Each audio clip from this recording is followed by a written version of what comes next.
Hi writers! Today I am going to be talking about what I like to call book blurb blanking and how to overcome.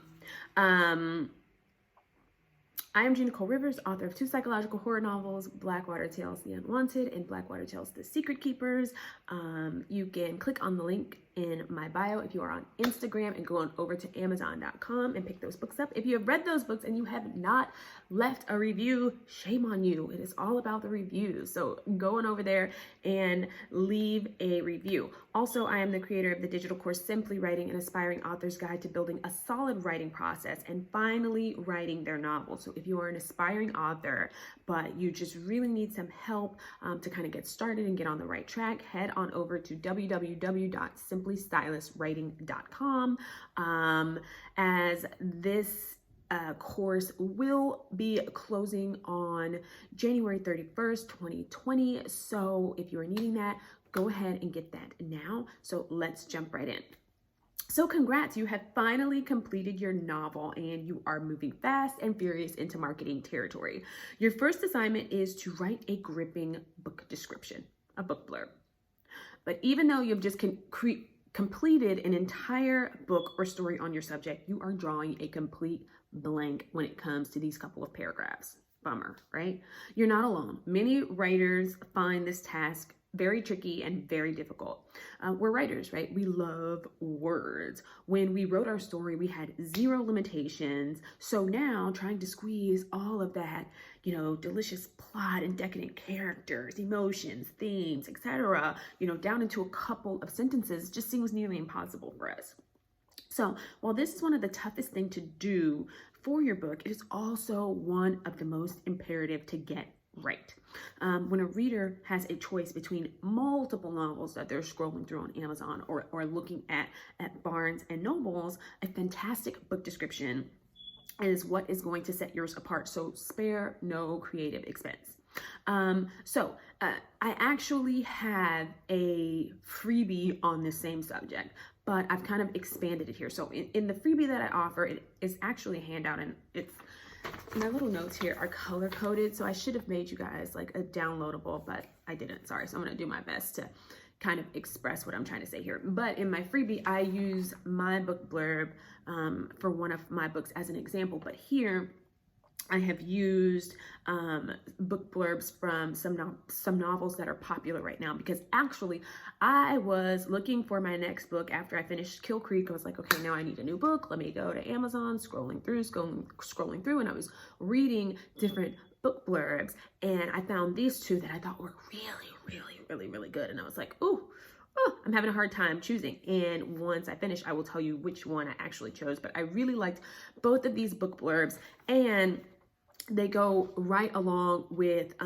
how I've kind of broken down how to do a book blurb in my freebie. So here's the first thing. The points below outline the best way to use your approximately 200 words to ensure you have a novel description that makes your book the potential reader's first choice, right? So number 1, which I have highlighted in yellow here, you can't see it. It says, give your character an interesting introduction, 1 to 2 sentences. Number 2, explain the problem or obstacle she faces in 1 to 2 sentences. Number 3, describe the main happenings that move the plot, the hook or the plot twist. Use 3 to 4 sentences here. And 4, let the reader in on how your character plans to resolve the issue, 1 to 2 sentences. And finally, number 5, which is down here in gray, says captivate with a conclusion that leaves the reader wanting to know how it all ends, 1 to 2 sentences. So the first book that I'm going to talk about here is called The Troop by Nick Cutter. And I really love that book description. So what I'm going to do is I'm going to read through the whole book description first, and then I'm going to kind of break it down by my little breakdown here, right? All right, so here we go. Once every year, Scoutmaster Tim Riggs leads a troop of boys into the Canadian wilderness for a weekend camping trip, a tradition as comforting and reliable as a good ghost story around a roaring bonfire. But when an unexpected intruder stumbles upon their campsite, shockingly thin, disturbingly pale, and voraciously hungry, Tim and the boys are exposed to something far more frightening than any tale of terror. The human carrier of a bioengineered nightmare, a horror that spreads faster than fear, a harrowing struggle for survival with no escape from the elements, the infected, or one another. I thought that was really good. I don't know about you guys, but I was like, oh, I love this. Maybe I'm going to get this book. I don't know. So anywho, let's go ahead and go through each part of the book description and break it down, right? So number one, give your character an interesting introduction. So let's go back to the book description here. Once every year, Scoutmaster Tim Riggs leads a troop of boys into the Canadian wilderness for a weekend camping trip, a tradition as comforting and reliable as a good ghost story around a roaring bonfire. This introduction is great, right? It gives us the name of the main character. It gives us the setting, the woods, very creepy already. As a horror reader, I'm already drawn in, right? We do not need to be told all of the details about the main character. Yes, I know you spent a lot of time working on your main character and they are three-dimensional and they're complex and they're all of these things, but you don't need to worry about that now. We just need a simple, good, straight to the point introduction, right? That's it. So next point is explain the problem or obstacle she faces. So here in the book blurb, it's, but when an unexpected intruder stumbles upon their campsite, shockingly thin, disturbingly pale, and voraciously hungry, Tim and the boys are exposed to something far more frightening than any tale of terror. Here we go. We are being introduced to the problem, some type of plague. No matter how complicated this issue, it can be narrowed down into one or two sentences. Simplicity is key here, right? All right, so number three, describe the main happening that moves the plot, the hook or the plot twist. In the book description here, we have the human carrier of a bioengineered nightmare, a horror that spreads faster than fear. Plot points here, right? Here we learn that this is some type of virus, that it is man-made and that it is spreading quickly. So we are now asking ourselves, what the heck is going on, right? Our adrenaline is getting up a little bit while we're reading this book description. So next is, let the reader in on how your character plans to resolve the issue. Back to the book blurb here. A harrowing struggle for survival with no escape from the elements and the elements, the infected. What is the plan for resolution? They're going to fight because I am told that there will be a struggle. I don't know if this is going to be a physical struggle, a struggle of will, a struggle of wits, but they're going to be fighting. The troop and the leader will not only be fighting this plague, but also Mother Nature, the elements. I can tell at this point that I'm in for a serious adventure here, right? And then last, sorry, I'm going to be flipping back and forth. Number 5, captivate with a conclusion that leaves the reader wanting to know how it all turns out, right? So at the end of that sentence, I'm going to reread the last sentence. A harrowing struggle for survival with no escape from the elements and the infected. But here's the end. Here's the captivating conclusion. Or one another. Here it is. That's the captivating conclusion, which insinuates that they may turn on one another, right?